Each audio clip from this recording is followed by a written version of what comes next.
Hello Mzansi, welcome to Mgosi Mzansi. If today is your first time visiting this channel, please do the right thing and click the subscribe button, and also don't forget to smash the like button. We are trend umini dlamini ngemva kokuthi ahlukane na Dr. Brian lo bese ka trend naye guys amposta lapha kuma social media platforms bathi keep abayabo Nigeria.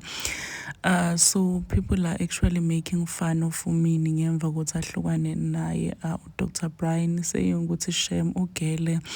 She has the worst luck when it comes to my relationship. All this because of wafambula umuntu bengamthanza inhliziyo yakhe yonke goalkeeper we Kaizer Chiefs Itumeleng Khune. So people are saying ukuthi ever since nje lo uyamzukwana iqhagele uyabamba uyayekela nje indoda yakhe nje akaze kube into le serious kuhlale kumbhedzela nje.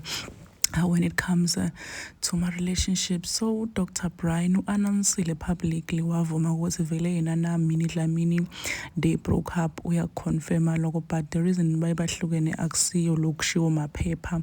So bahlukene ngema reasons abo nje. Now Umini Dlamini Ntumeleng Khune baqala kudate 2011 kanti bahlukana 2013. Washada ke ukhune ashada bani uSibahle, and 2019 they had their traditional wedding.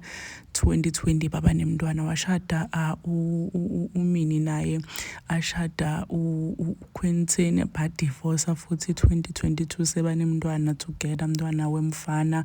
Umini Dlamini wa date Dr. Brian but keep relationship yabo say right bayabo what's that Bobo Nigeria together. Amposta vele lapha kuma social media platforms, amposta po Instagram. Yabona ungazoposta emuntu ungazoposta nje relationship qha sivele sathi ukuthi cha iserious. Ama celebrities mani nje aposte bantu kuma social media platforms abo unless the relationship leyo vele seyinto le solid yabo, seyinto le serious. That's when you'd see celebrity ipost a partner, but nje nabadlala shem ngiposta so besibona shem ukuthi ugirl awukhethile Umini Dlamini, she's in love usemathandweni, but unfortunately once again their relationship ended in tears, and people are saying ukuthi cha ugirl une bad luck when it comes to love. Please do comment what you think below down in the comment section. Don't forget to hit the notification bell so that you can be notified whenever I upload a new video. This is the end of my video. I am signing out. Goodbye.